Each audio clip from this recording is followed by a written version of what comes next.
get right into the conversations that we have here.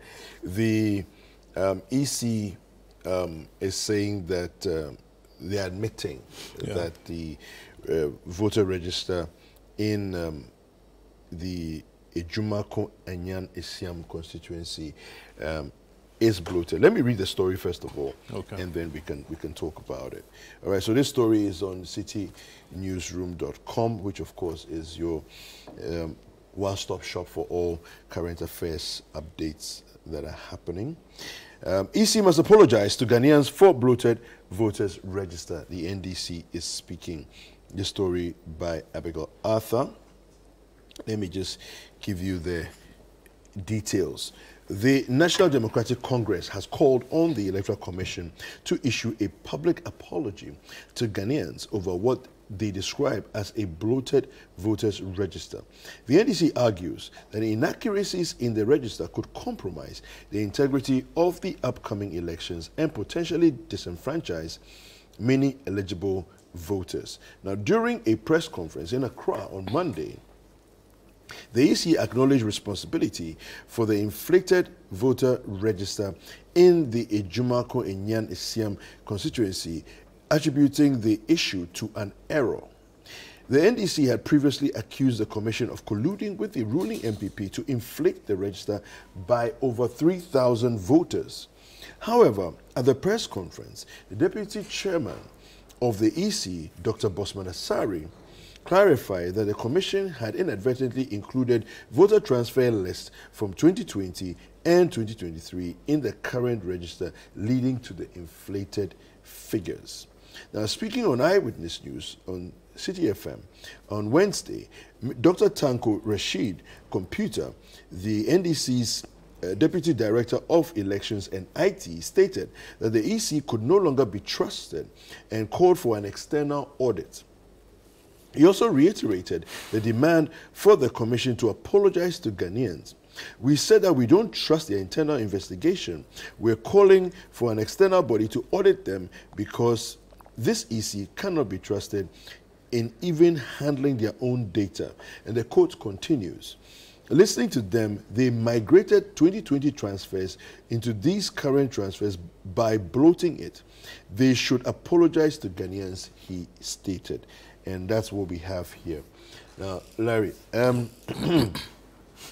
so first of all, I think the first question that I have is, what's wrong with our technology that allows this sort of problem to take place?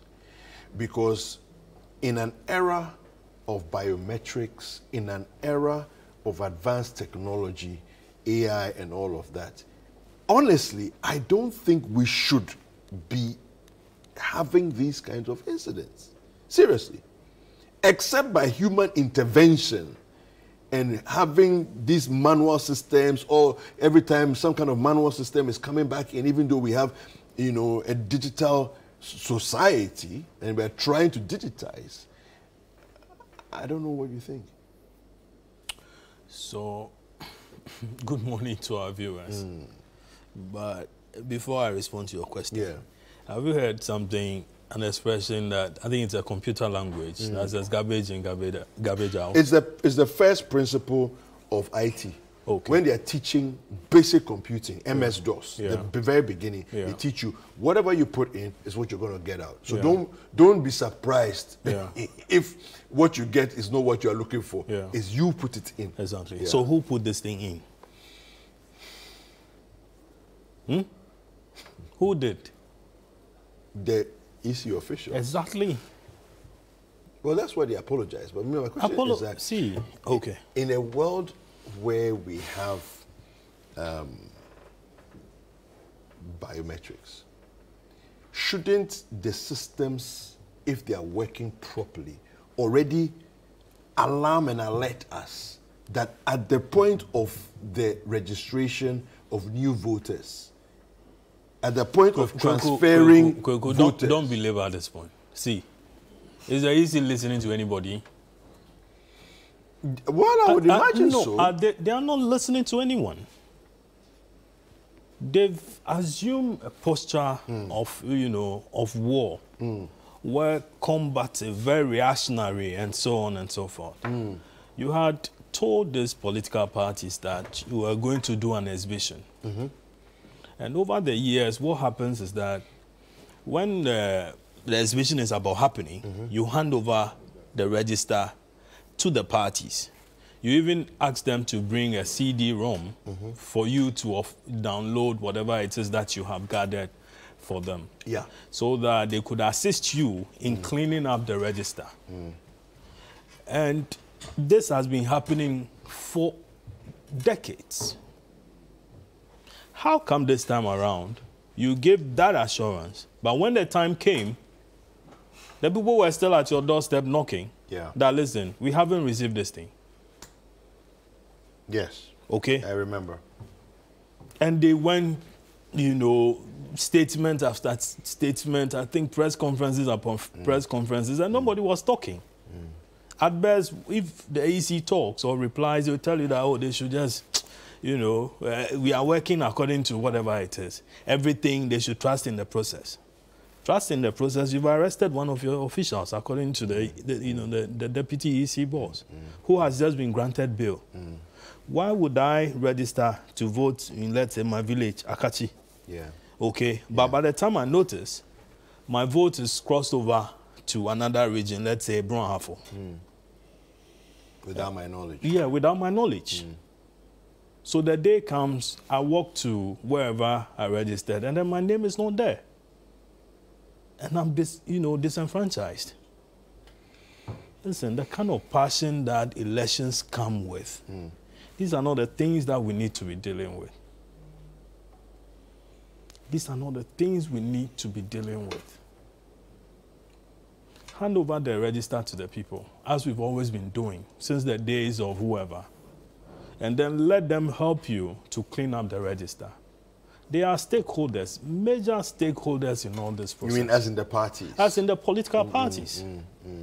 So you just don't tell them that, hey, listen, we believe in whatever. Our register is credible.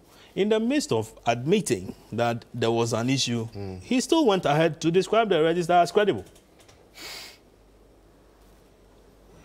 In telling us that somebody has been arrested, he also went ahead and said, listen, somebody, you know, has been arrested. Your official. And aside him, there was another guy, I think somebody called Muniru, who went around, you know, these 38 people collecting their ID cards, promising them that I think they were to get a loan facility through that also. And by the time they noticed, their names have been made somewhere, you know, somewhere else. What are we doing to ourselves? What are we doing to ourselves? And like you said, biometric machines, so and so, photo ID, you know, all that, fingerprints and all that. And this is what we are having. How many other regions, you know, have witnessed a thing like this? Can we do an audit? Can we do a proper investigation? Would the EC admit on the D-Day when people go to their polling stations and don't discover their names, would the EC admit that, listen, there's been an error, and an error done by them? You don't do this thing. How did the name emerge? Yeah. Wherever they went to. How many other regions? Yeah, I mean, it begs the question. How many other regions? Where else is this problem happening, if it's happening? You know, where else? But there's something major happening, where I thought normally some of these things you have the EC chairperson, you know, doing the press conference. It is rather the deputy chair, Bossman Ansari. And again... But I don't think there's anything wrong with that. No, but there's something that's beating my imagination, where you had Dr. Nyaho Tameklo revealing that the husband of the EC chairperson has made contact with him so that they could see how they could beat down the tension a bit. And then Dr. Ajumako says, listen, go and tell your wife to do the right thing. For me, that is a very serious matter. The very Where day, the right thing is what? Exactly. The very day your spouse gets involved in the things, the official things that you're doing, and these are state affairs, the very day that she gets involved in there, I mean, things don't begin to look clear for people. Okay. Okay? Yeah. Or you don't think there's an issue? No, I mean, well, I mean, I'm asking the questions, and I'm curious to see what the it's interesting the suggestions you're bringing up here. But let me also introduce my other guest to you, and then hear his thoughts on this issue. So joining us here is Mr. Samuel Atamensa. He is the host of Footprints right here on The Made in ChannelOne Ghana TV. man. Yeah. Today he's very made in Ghana. Samuel, how are you? Very well, very well. Yeah. Thank you. Your tailor has been delivering because of late, you know, it's like I've shifted gears.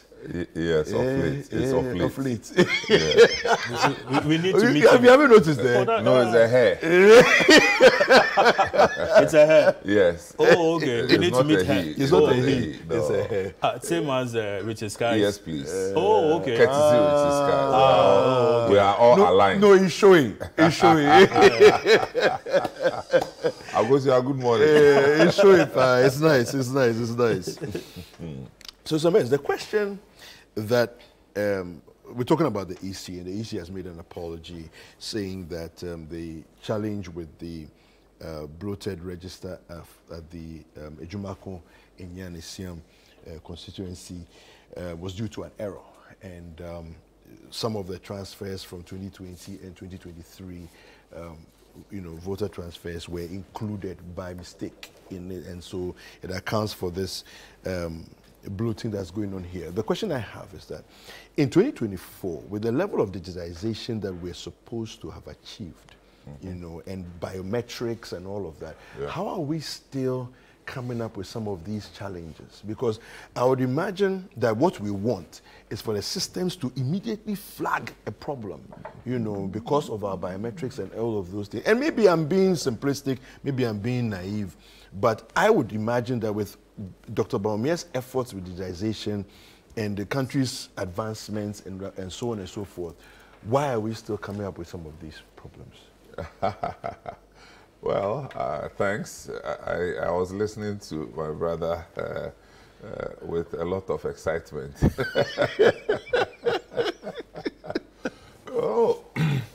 So we are dealing with data, and when you were in the university, data or information systems wasn't such a popular course. No. Fast forward today, we are seeing the real crucial usefulness of information systems and information management. I think it all stems out of the function of information systems management. They are normal. They are normal because, you see, there are different types of errors when you are managing information. There's a logical error, which practically would have stemmed from a human intervention. There's a syntax error, which is how you curate the, if you like, the language that is used in managing the process. We can go on and on and on. Now, the system may detect easily if it's syntax. If it's logical, the system itself may not. Because of the overriding nature of the human intervention. So we will live with this kind of problem, and we have always lived with them. What's the difference? The difference is that the pains of information distribution have widened a lot to the extent that everything that happens in real time gets to the media. So now we are seeing exactly what happens. Do you understand? it's bad that we encounter such experiences with our, if like, managing of our elections data. But I don't think by suggesting that it's bloated to give somebody an advantage is also fair. No, who gets the advantage if it's bloated? And again, I don't see the recalcitrance of the EC. I don't see that because they bear the responsibility of managing the entire process. There will be errors, yes, and somebody will have to point them out. But when people talk like we have to be part of it, I don't understand. You want also to be an EC chairman, or how do you do it? That's why we have structures. There's IPAC, there are other, there are plenty committees and bodies. So everybody should put in their concerns through the established channels. That's, for me, that's how it's worked. But the problems with data management that the EC is facing is faced in every country. That's how managing large data, that's what it comes with. I mean, the Ajumako, my constituency, that is, case will be an exceptional case. But I'll come to the errors that we are seeing. I mean, in every large data management, you are going to encounter it. Why?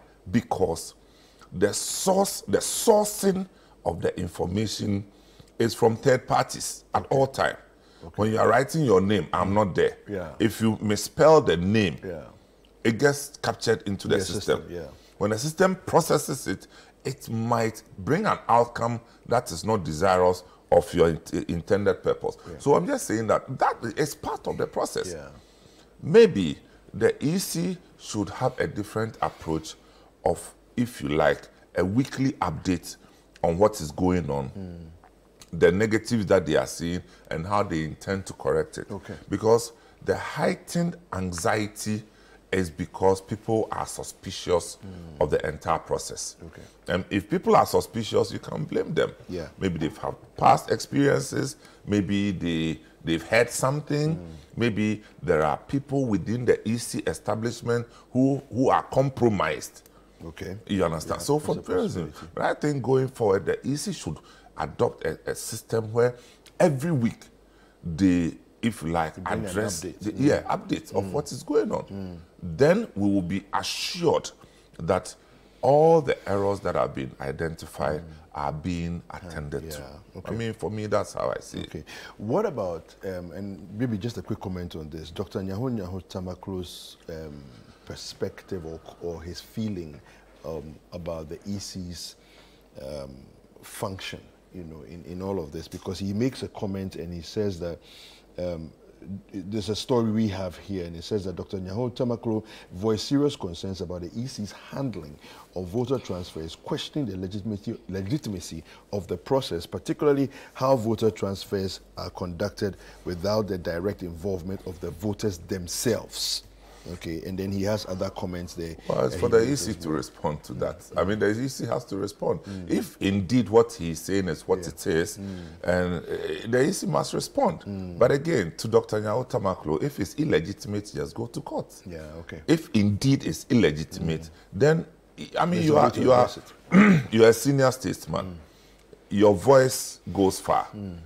If you have determined that it's illegitimate, then it's a serious candidate for the court. Or if it's illegitimate, that's what I'm saying. But the issue of Dr. Charles Mensah said something, I think that's beyond. I don't know how to describe it, but I'm not so sure whether it does him any good by coming to talk about the conversation he had with Dr. Charles Mensah, because they are friends. They are excuse me, they are friends. They're Ghana boys of the 60s, and they are the brothers in town. Friends of old. You understand? So you met a friend and say, Charlie, we need to be concerned about security. And then if what I'm reading is true, you go to town and say, even the husband came to see me. In the first place, why would the husband of Jean Mensah drive from his home to your home in Hacho to come and complain about EC to you? we should question the whole language. Okay.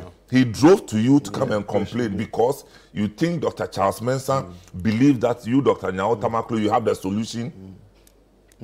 Please, let's add some. It's not, it doesn't, for me, it doesn't add up. And Dr. Charles Mensah is a very serious guy. If people don't know him, I can tell you.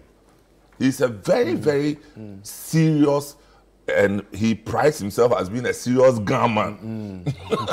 And he's not one of those people you can just walk over. Dr. Charles Mensah, he is saputa.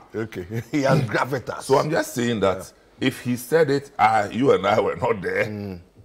But I don't think that it's a suggestion that I've seen something and a country is going to go into war and come and save us. No.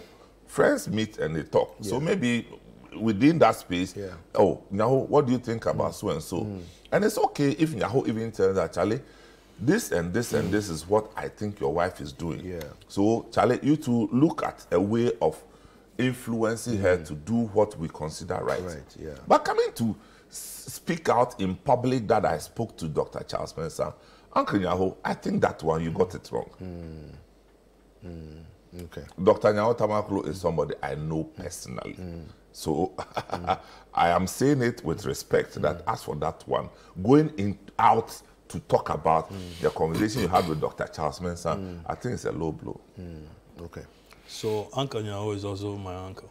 He's also your uncle? Yeah. Oh, I see. My mother is a Tamaklo. Okay. It's close to home. And I think that it's all part of the anxiety that we all keep talking about. And if you've listened to him over the years, it's been at this. But anxiety, so your friend has this conversation with you because of anxiety, you have to go and do public announcement. I don't think so. Well, it depends on, I mean, how you it's like the elephant in the room. Which part of it are you touching and are you describing to us? You get it. So I think he's been at this for a long time. So maybe it's through that the husband of Jane contacted him. So they might have had their friendship, but then for Charles Mensah, Dr. Charles Mensah to walk to him or to go to him or to call for a meeting.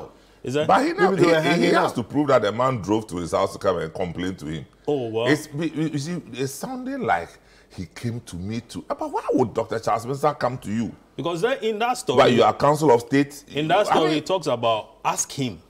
He won't deny it. No, ask him, he the won't fact deny that it. we had that conversation doesn't mean that I walked to you. And that was we the probably purpose met of- at a funeral. We probably met at a function. Because I'm saying that they all belong to the same circle of friends. The only difference is that Dr. Charles Mensah is not your kind of politician. I mean, look, you know Dr. Charles Mensah. I do. He himself has been blamed. He has been accused of being an NDC person, true? No, I didn't hear that. I mean, you are too young to remember. Okay. This is Dr. Charles Mensah, who was the bosom friend of President Mills. Okay. What are you talking about? Today they say it's NDC, tomorrow they say it's MPP. Okay, I've heard more of the MPP. Because it's because of the of course, IE. President Mills is no more. Yeah. But I'm just saying that he himself, he's been like the pendulum. Today you belong here, tomorrow you belong here. And he was President Kufuor's staffer, presidential staffer at the point. No. Okay. No. No, let's check. He's not President Kufuor's anything. No, but I think he was connected to Valco. He was connected to Valco. Okay. Yes, he was connected to Valco at that time. Okay. But not staffer. He's been a consultant for God knows how many years. But there were some committees that he served on during the Kufuor administration. He served on committees since Rollins. Oh, okay. Anyway. No, Dr. Charles Mensah is not a kid. These are politics that we do in this country. So because of politics, this honorable man will be dragged. He hasn't taken anybody's money. So my enemy's friend is also an enemy kind of thing. No, you should meet Dr. Charles Mensah. No, I think it's a unique position that he's occupying now as the husband of Jane Mensah. I can understand. Exactly. So, my brother, you are in the media. Yeah. Let me ask just one question. Have you heard Don't make it too difficult for me. Oh, no. I'm just saying, in fact, you don't need, it's not like you have to answer. Okay. But I'm just saying that. Yeah. Have you heard any platform, any forum where Dr. Charles Mensah has spoken? I don't recall. that's on what any I'm saying, political that platform. Yeah. Not even political. Yeah. But more of the business, you know, energy sector. I mean, he's talking about IEA. it's his. It's his baby. Exactly. Yeah. So that's all I'm saying. That so let's, if you know, I don't want to overstretch this Dr. Nyawata, but I think it should be fair to Dr. Charles Mensah. That's all I'm saying. All right.